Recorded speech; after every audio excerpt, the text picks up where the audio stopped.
rien ne t'est dû en banque. C'est une entité commerciale qui choisit ses clients. Voilà. Et si elle veut, elle t'aura comme client, elle te prêtera de l'argent. Et si elle ne veut pas, ben, tu n'auras rien. Et ça, c'est important de le comprendre. Donc ça fait partie aussi de cette notion, quand on est investisseur, quand on est entrepreneur, rien ne nous est dû. Ce n'est pas comme dans le monde du salariat où on te doit pas mal de choses, on peut te devoir un salaire, on peut te devoir des conditions, on peut te devoir… Là, dans le monde de l'entrepreneuriat, on ne te doit rien. Voilà, personne ne te doit rien, encore moins la banque. Salut tout le monde, j'espère que vous allez bien. Bon, il faut dire la vérité, on se mange tous des noms en banque. Voilà. Moi, quand je fais des investissements immobiliers, je me mange des noms, comme tout le monde. C'est-à-dire qu'un des derniers investissements que j'ai fait, je suis allé voir 7 banques, j'ai pris 5 noms dans la tête, mais j'ai pris 2 oui. Donc, il y a des raisons qui font que le banquier te dise non. Alors, non, ce n'est pas le HCSF qui fait qu'aujourd'hui, tu n'as pas autant de crédit que tu veux, ce n'est pas à cause du Covid, ce n'est pas la conjoncture, ce n'est pas que ton banquier il est incompétent. Après, si tu veux penser ça, il n'y a pas de problème, tu peux penser ça. Mais si tu penses ça, c'est que tu es dans le camp des pleureuses de l'immobilier, comme j'aime bien les appeler, c'est-à-dire ces gens qui font que pleurer. Ah non, mais tu comprends, le banquier n'a pas compris mon projet, le banquier il est jaloux de moi, le banquier il veut pas ci, il veut pas ça, ainsi de suite. Non, il faut se transformer, il faut passer dans le camp des personnes qui agissent, qui sont proactives, qui vont comprendre ce qu'il faut faire avant même d'aller voir le banquier et pouvoir faire le nécessaire. Donc c'est ce qu'on va voir dans cette vidéo. Mais avant de commencer, ce dimanche à 20 h, donc on se retrouve pour une webconférence en direct sur l'immobilier. Donc en direct, ça veut dire quoi? Ça veut dire surtout qu'on va pouvoir se parler. Vous allez pouvoir me poser toutes vos questions et je vais pouvoir y répondre. Donc on a une grosse webconf à faire avec pas mal de thématiques. Ça, je vous laisse regarder en description, vous allez voir. Et surtout, un temps, j'ai envie de dire infini pour les questions-réponses. C'est-à-dire, tant qu'il y aura des questions, j'y répondrai. Voilà. Donc, dimanche 9 décembre à 20 h et on commence tout de suite cette vidéo avec les 6 raisons qui font que le banquier te dit non. Alors, déjà, premièrement, ce n'est pas à cause de sa situation économique initiale. C'est ta situation économique au moment du projet qui va poser problème. C'est-à-dire que le projet n'a pas été préparé, ta situation économique n'a pas été adaptée au projet et c'est souvent pour ça que le banquier te dit non. Moi, je dis souvent que tout le monde peut investir en immobilier, même si tu es au RSA aujourd'hui. Alors oui, il va falloir sortir du RSA d'abord. C'est sûr et certain. On ne va pas te prêter de l'argent si tu es au RSA. Mais si tout le monde ne pouvait pas investir en immobilier, ça voudrait dire en fait qu'il n'y a plus d'espoir. Donc oui, tout le monde peut investir en immobilier, mais il va falloir changer certaines choses. Donc si on t'a dit non au niveau d'un projet immobilier, c'est que ta situation économique n'avait pas été préparée en conséquence du projet que tu devais mener. Mais ta situation économique, elle n'est pas figée. Oui, aujourd'hui, à l'instant T, tu as une situation économique, tu as peut-être un emploi avec un certain revenu, tu as peut-être des dettes, tu as peut-être différentes choses, mais il va falloir modifier tout ça. C'est pour ça que je dis toujours aux gens, tu veux faire un investissement immobilier au mois de juin de cette année, prépare-le dès maintenant, en janvier. Il y a une phase de préparation. Parmi vous, il y a des personnes qui ont une situation, on va dire, tout à fait classique et ils n'ont pas besoin de se préparer. Ils vont en banque, demain, on leur prête de l'argent, il n'y a pas de problème. Mais ce n'est pas le cas de tout le monde. Et même les personnes qui ont une situation classique, entre guillemets, si vous prenez le temps de préparer votre situation, vous allez investir encore plus, vous allez avoir de meilleurs résultats et vous éviterez les non. Parce que, comme je l'ai dit en introduction, des noms, on en mange et des noms, vous devez en manger. Si vous ne mangez pas assez de noms en banque, ça veut dire que vous n'avez pas fait assez d'efforts, vous n'avez pas assez investi. Comme je dis souvent, il vaut mieux se manger quelques compromis, ne pas réussir à les faire financer. Mais au final, ça veut dire que tu auras essayé plusieurs investissements et tu en auras sûrement plus qui seront passés sur la globalité. Ça, j'en ai parlé dans une vidéo là, que j'ai publiée il y a quelques jours. Allez la voir, c'est une super vidéo. Et j'ai aussi parlé de ça alors dans les épisodes de Jerry 4 qui sont toujours disponibles et dans la grosse vidéo que j'ai publiée en début d'année, une grosse vidéo d'1 heure avec 5 thèmes immobiliers qui sont abordés. Voilà, je vous laisse aller regarder ça aussi, c'est important. Donc ça, c'était le premier point. Deuxième point, c'est simplement que en fait, tu as un projet de merde. Voilà, ça arrive, il faut se déstresser avec ça, c'est normal. Quand tu commences l'immobilier, il faut bien comprendre une chose, surtout si tu n'es pas formé et tout ça, ton premier projet sera sûrement le plus merdique. Et c'est logique, parce que on ne s'improvise pas investisseur immobilier, il y a beaucoup de paramètres à prendre en compte. Donc non, ce n'est pas le banquier qui est jaloux de ta super idée, c'est que ton projet, il est mal ficelé en fait, tout simplement. Et toi, tu as l'impression d'avoir fait un truc super parce qu'en fait, dans le champ des possibles de l'immobilier, tu ne connais qu'une toute petite portion et tu ne te rends pas compte de beaucoup de choses. Malheureusement, on va y revenir plus tard, quand le projet est mal encadré, notamment fiscalement, notamment juridiquement, ainsi de suite, ça ne va pas. Donc ton projet par exemple qui ne génère pas de cash flow, il n'intéresse pas la banque parce que acheter un bien immobilier supplémentaire fait augmenter ton taux d'endettement, fait diminuer ton reste à vivre en fait. Et donc chaque investissement supplémentaire vient t'appauvrir entre guillemets, en tout cas en ce qui concerne la trésorerie disponible à la fin du mois. Et donc ça, ce n'est pas un bon projet. Et souvent, les gens ne comprennent pas parce qu'ils n'ont pas assez de points de repère pour comparer leur propre investissement avec ceux des autres. Et du coup, ils ont l'impression de faire un truc super, mais ce n'est pas forcément le cas. Et lui, le banquier le voit parce qu'il voit défiler dans son bureau beaucoup de personnes. De la même manière que si tu fais un bon projet, il va pouvoir te comparer aux autres et tu vas sortir du lot. Mais quand tu fais un projet qui est un peu pourri, il va le voir aussi. Et lui, je l'ai déjà dit dans une vidéo, il a une relation commerciale avec toi. Il ne va pas te dire, bon, ton projet il est vraiment pourri, voilà, on ne va pas le financer, désolé, hein, c'est trop cher, il n'y a pas assez ci, il n'y a pas assez ça, voilà. Déjà, soit il ne va pas te donner de raison, premièrement, ou même il peut inventer des raisons, invoquer des raisons farfelues. Par exemple, le taux d'usure. Ah ouais, mais regardez, le taux là, il est trop élevé, ça vous fait taux d'usure, vous ne pouvez pas emprunter. Il te met un taux élevé de manière à ce qu'il ne puisse pas te financer. Ou une autre raison, peu importe. Et toi, tu ne vas pas avoir le bon retour qui te permet de comprendre que c'est ton projet en lui-même qui était nul. Voilà. Parce que le banquier ne peut pas te dire la vérité. Il ne peut pas. Il a une relation commerciale avec toi. Il veut que demain, tu reviennes éventuellement dans son bureau et ainsi de suite, que tu restes client et ainsi de suite. Donc ça, c'est important de le comprendre. Autre point, ok, tu sais faire des bons projets ou des projets qui sont à peu près rentables.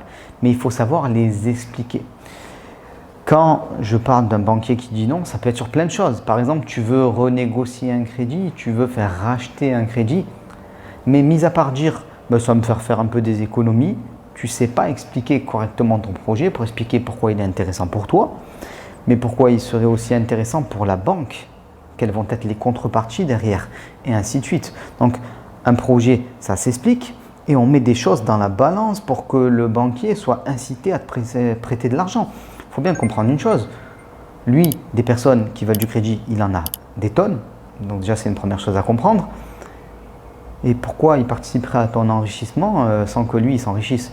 Oui, le crédit immobilier fait gagner de l'argent à la banque, il n'y a pas de doute à ce niveau-là, mais il y a aussi d'autres moyens de gagner de l'argent. Donc vous devez savoir expliquer votre projet, vous devez savoir mettre des contreparties dans la balance, vous devez savoir rassurer le banquier en mettant en valeur les points intéressant de votre projet, en préparant des réponses sur tous les points faibles de votre projet. Vous avez des points faibles. Votre situation économique, peut-être, elle n'est pas parfaite aujourd'hui. Donc, vous allez préparer des réponses à ça. Vous allez mettre en branle des changements de manière à ce que, oui, c'est vrai que là, je n'avais pas tant d'épargne, mais j'ai commencé à épargner et ainsi de suite. À chaque problème, sa solution. Et c'est comme ça qu'on avance. Donc, le projet, il s'explique. Il a des points forts, il a des points faibles, on doit pouvoir expliquer tout ça correctement. Un peu dans la même veine, on a les projets aussi qui sont mal encadrés, fiscalement, juridiquement. Le banquier va sentir que ça ne colle pas, quoi. C'est-à-dire que tu veux mettre ton bien immobilier dans un certain véhicule, par exemple, voilà, une SCI d'une certaine manière, ou sinon une SARL et tout ça, et ça ne colle pas, ce n'est pas le bon outil juridique. Alors il peut te conseiller, il peut te dire oui, faites plutôt ci, faites plutôt ça. Mais il y a un moment ou un autre, si c'est lui qui te conseille, ça veut bien dire que toi tu es incompétent. Donc le projet doit être ficelé, encadré à tous les niveaux. Et il ne faut pas que tu arrives dans cette situation où le banquier, à un moment, il va découvrir qu'au bout de quelques années, tu vas être en cash quiz. Voilà, c'est-à-dire qu'au bout de quelques années, tu vas devoir payer chaque mois pour équilibrer la balance de ton projet.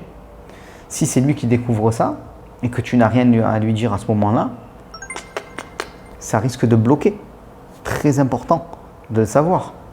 Si tu veux faire de la location de courte durée, par exemple, mais tu ne sais pas comment avoir les autorisations et ainsi de suite. C'est-à-dire que, en fait, c'est ton banquier qui te dit, vous savez qu'il faut faire un changement d'usage ici? Ah bon? Mince, je ne savais pas. Et quelles sont les conditions? Voilà. Et là, tu passes pour quelqu'un qui n'inspire pas confiance, entre guillemets, qui n'est pas crédible. Et ça, c'est le point suivant. La confiance, ça se gagne en fait, d'une manière générale, en banque encore plus. C'est pas tu arrives, tu as mis ta plus belle chemise et la confiance est là. Non, non, non, non, non. Il faut mettre des choses sur la table. Il faut avoir un discours adapté. Il faut savoir expliquer les choses.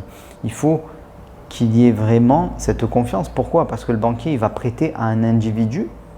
Et il y a des individus qui sont capables d'honorer leurs engagements et il y a des individus qui ne sont pas capables de les honorer. C'est un peu comme un cheval de course. Toi, tu as un cheval de course, pour lui, il met 100 000 euros sur ce cheval-là et le cheval, il doit aller jusqu'à la fin de la course. Très important. Donc, tu dois inspirer confiance. Mais ce n'est pas qu'une histoire de compte en banque ou je ne sais quoi. Tu arrives, voilà, à compte en banque égaux, j'ai envie de dire, une personne qui sait parler, qui sait s'exprimer, qui a un bon projet, ainsi de suite, va emprunter plus, va investir beaucoup plus qu'une personne qui ne fait pas le nécessaire et qui pense qu'il arrive en banque en terrain conquis juste parce qu'il a un peu d'argent dans une banque, dans son compte.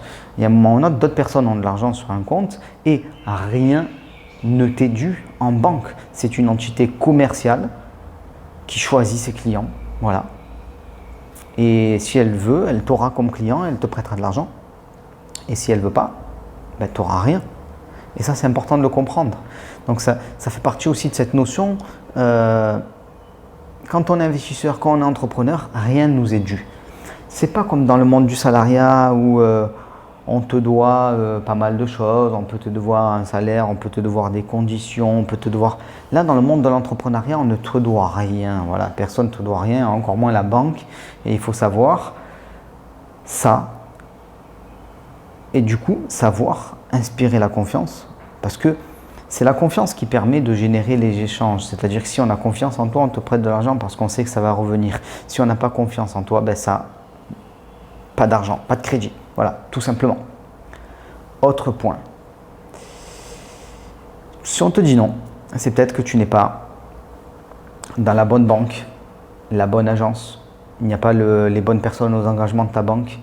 La direction n'est peut-être pas celle qu'il faut et le conseiller n'est peut-être pas celui qu'il faut. Alors là, tu te dis, c'est pas ma faute en fait, parce que la banque elle est nulle, parce que l'agence elle est pas bonne, parce que la direction est nulle et ainsi de suite.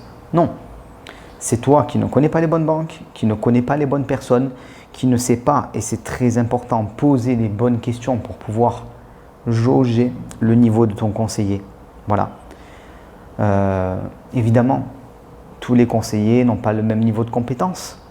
Il y a des gens qui vont te promettre beaucoup et juste avant la date butoir au niveau de ton compromis, finalement ils vont dire ah oui mais en fait le projet là on va pas pouvoir suivre ou c'était 20 ans ce sera 15 ans et ainsi de suite. Et donc si le banquier t'a fait une crasse comme ça, bon des fois c'est vraiment le gars qui a merdé en lui-même, ça peut arriver tout ça, mais ça veut dire que c'est toi le problème parce qu'en fait tu n'as pas vu aussi d'autres banques, tu n'as pas fait de backup entre guillemets. Et ça j'en parle souvent parce que déjà je l'ai vécu comme tout le monde. J'espère ne pas le revivre. Et des fois on le revit parce qu'on a la flemme d'aller voir plusieurs banques, mais il faut toujours aller voir plusieurs banques. Il faut avoir des plans de secours. Et même des gens que je coach, parfois, ne vont pas voir assez de banques. Et ils se retrouvent à la dernière minute à devoir faire les choses un petit peu rapidement.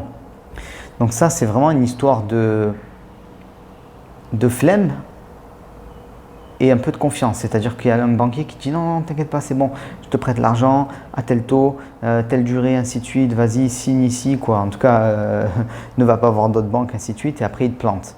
Même quand un banquier te dit ça, tu dois en voir un autre, plusieurs, parce que ça arrive de se faire planter. Voilà. Donc tu vas aligner, on va dire, l'enseigne, la bonne enseigne bancaire, les bons engagements, la bonne agence, la bonne direction, le bon conseiller. Donc ça va être ton équipe choc, on va dire. Il faut que tu aies les meilleurs à tous les étages. Alors tu ne peux pas les changer toi-même, hein, donc c'est-à-dire que tu dois avoir plusieurs banques pour essayer de comprendre ce qu'il en est. Et justement, lancer plusieurs banques de manière à avoir des plans. Parce que ça peut merder, entre guillemets, à n'importe quel étage. Je ne sais pas pourquoi, le directeur d'agence, là, il est mal luné et il te plante le projet. Voilà. Ou au niveau des engagements, il y a un changement. Hop là. Ou ton conseiller, ça arrive, il part en maladie. Et ton dossier, il est délaissé pendant des mois. Et ça ne suit pas. Et il y a un nouveau conseiller qui le reprend et il n'a pas envie de faire les choses. Et c'est toi qui n'auras pas ton crédit. Et ainsi de suite. Donc ce que je voulais vous dire par là, c'est que si le banquier te dit non, c'est de ta faute. Et que de ta faute. Parce que de toute façon, c'est toi qui as besoin du crédit pour investir. Pas le banquier salarié qui aura la même paye à la fin du mois, quoi qu'il arrive. Voilà. Je vous en ai parlé en début de vidéo. On a une webconférence à 20 h.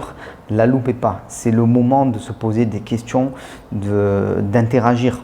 Sur YouTube, j'essaie de vous préparer les meilleures vidéos et de vous donner le plus de conseils possible, tout ça. Mais s'il vous reste une question, alors oui, vous pouvez la poser en commentaire, oui, mais on ne peut pas interagir en direct. Là, ça serait l'occasion. Donc, regardez dans la description, il y a un lien pour pouvoir s'inscrire à la webconférence. C'est gratuit, bien sûr. Et en plus de ça, il y a tous les épisodes de Jiri 4 que j'ai réouvert là pour quelques jours à l'occasion de la nouvelle année, où vous allez voir mes investissements, vous allez voir comment vous lancer, comment vous développer. Voilà, il y a 4 épisodes. Ça fait plus de 4 heures de vidéo. Il y a aussi des séminaires gratuits. Beaucoup de choses.